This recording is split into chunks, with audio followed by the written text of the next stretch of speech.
Okay, third time lucky. Today is the day of threes. Good evening, ladies and gentlemen, boys and girls, and people of the custard persuasion. Welcome to my next episode of the Let's Play of Copy Kitty. So we're going to go into World 3. We'll start off with the Precarious Catwalk, which is it has the same name on hard mode. We'll be getting into hard mode later. The Chemical Plant. That was a weird place for the audio to suddenly kick in. What? Anyway, so I realised that I was having audio issues because I'd decided to play hopscotch with the enemy bullets, and also because I'd set the my recording FPS to 60 when I'm fairly sure the game actually runs at 30. And I'm probably horrifically wrong, and it's just my computer that's too crap to record at 60 FPS, but whatever. Seeing as this is practically the same settings I used yesterday, then this should be fine. I don't know why I changed it. I was drinking last night, so I suspect that has something to do with it. I don't know the actual reason why. And there we go. Yeah, that was a much better run. Did I even? I thought I might have beaten my timer on that one, but apparently not. Oh well. Such as the oil refinery. So this is where we start encountering stage hazards that are actually hazards, rather than just things to platform on. Hazards in this case being oil. That if you lob exploding things into, then it creates pillars of fire, because, you know... Because oil is generally very flammable. Kind of the point of the whole thing. Really? It's kind of the point of the whole thing. That oil is exceptionally flammable. That's why we like to use it to power cars, and to set other people on fire. And there we go. Hide behind my barricade. And destroy the world. So, remote location. So this has been specifically set up to deal with people having issues with the remote weapon, because, yeah, they'll never blow up where you want them to. Unless you know the secret trick. The secret trick is to use the kick button. That's it. You just place them down, you use the kick button, and they suddenly die. That's all there is to it. Oh, and if you kick the missiles, then they disappear. Don't know why, they just do. Because Boki's feet are good enough to disarm missiles, apparently. I wish I had feet that cool. And speaking of which, another little bit of lore for you. If we look at her feet, you see that her feet are green. They've got that green sort of covering to them. And I'm dreadful at video games. So that is because, if we actually nick off with the weapon, it changes the colour of her feet. But the default is green.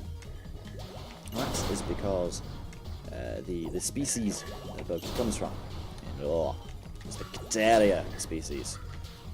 So yes, this cat girl child soldier is an actual cat girl. Who would have thought?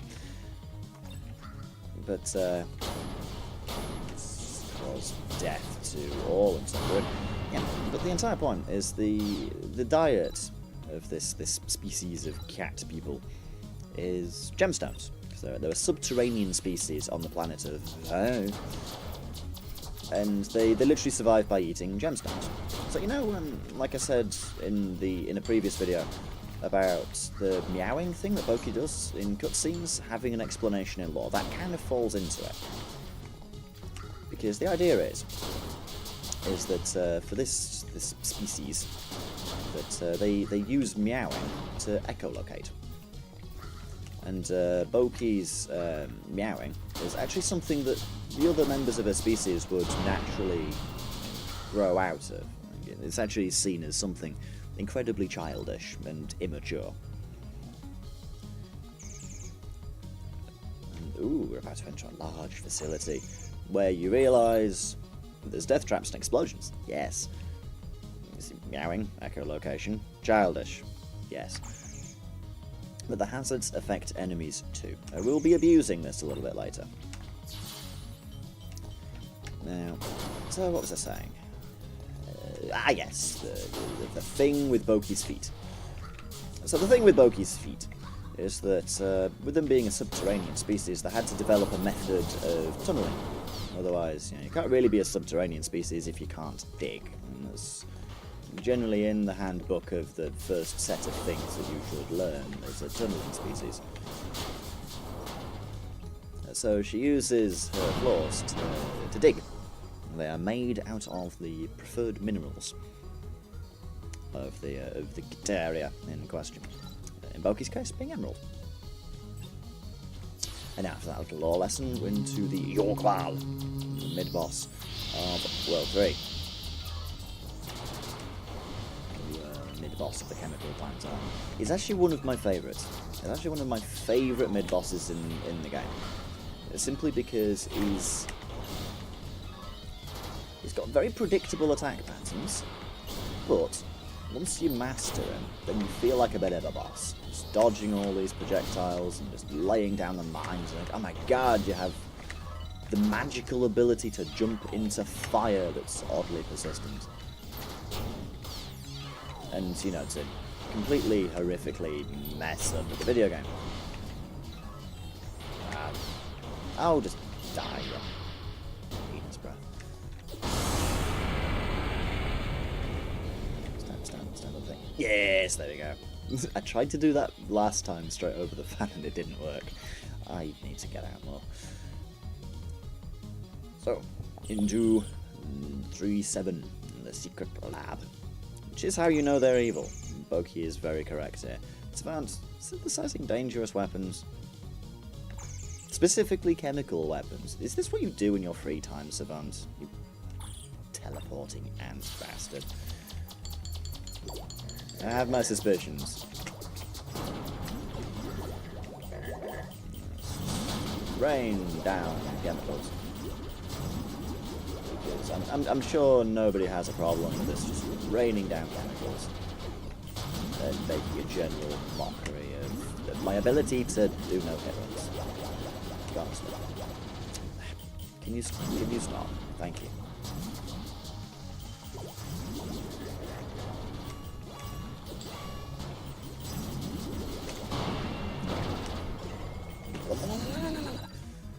Ooh, we got a new speed time. Excellent. Yes. All the oil in this place. Nobody uses oil as a fuel, right? Green themes. Yes, there's still some uses for combustible liquids. Such as using my little grey plasticine gun to suddenly start fires and explosions. I suppose it isn't really an explosion, strictly speaking. Let's just ignore that guy, because his shield makes it very frustrating to deal with him in there. So instead, let's just get kinky and just use an on-fire whip to whip people to death.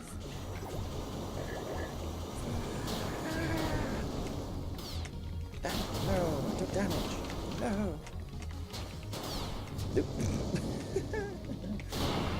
Wow. That was dreadful. But new speed record again. Okay, so let's go explode. I went for explode last time, and as much as I like the combination that I'm going to end up going for, I just much prefer having Ripple Storm rather than the alternative. Ripple Storm's a fantastic weapon.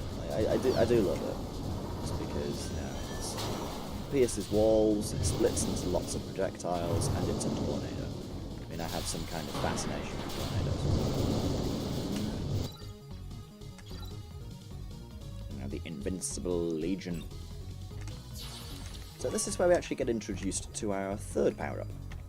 This is Shadow Metal, which makes you invincible, and gives you a nice, cool little addition to the soundtrack.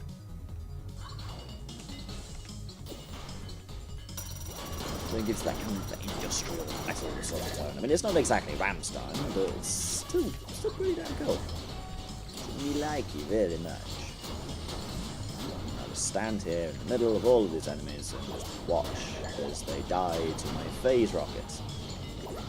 Or not in the case of... They're homing! How are you dodging this? Shit. Oh, destroy spikes with my reinforced metal body. And now we're into my all-time favourite pastime, which is kicking jellies. That's what I do all day. I just sit there and kick jellies. That's literally all I do. Whilst throwing laser beams at them. I can't say I've ever actually tried throwing laser beams at jellies. It strikes me as something they wouldn't generally let you do in this country. I mean, to be fair, they probably would. I mean, just because it's a laser doesn't mean it has to be a powerful laser. I think I keep forgetting. No, sneaky little jelly. You're not. I suppose you did land on me, but that's not the point. Go away! Go away! I'll attack you with my bouncy lasers. Shooting jellies with bouncy lasers. That's definitely something illegal here.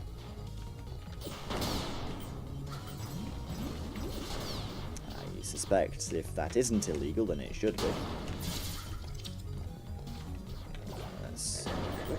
So you know what I was saying about abusing the terrain things here?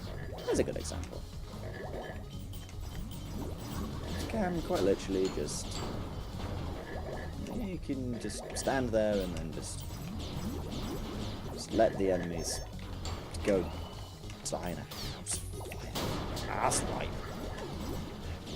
I really don't like that guy. That guy has a special place in hell reserved just for him.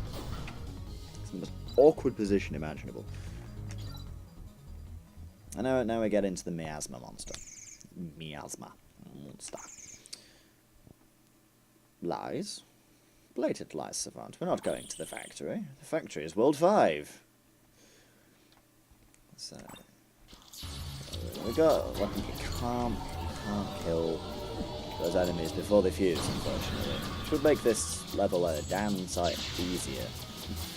To say the least. It would be much easier. But sadly, game devs do not have mercy on you. This is World 3 now. You should be a master at this game. Therefore, you shall attack a Sonic lookalike with wings whilst he throws acid at you.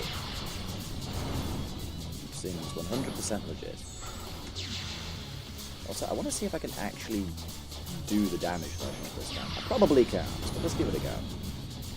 I tried it last time and I got 25, which was... Yeah, no, it's 25... yeah, no matter, whatever. It's irredeemably messed up now. I can't do it. So my life is just whatever. Let's just kill him. Let's just stand in a purple explosion. Watch them explode. That's all I want out of life. Self-destroying factory.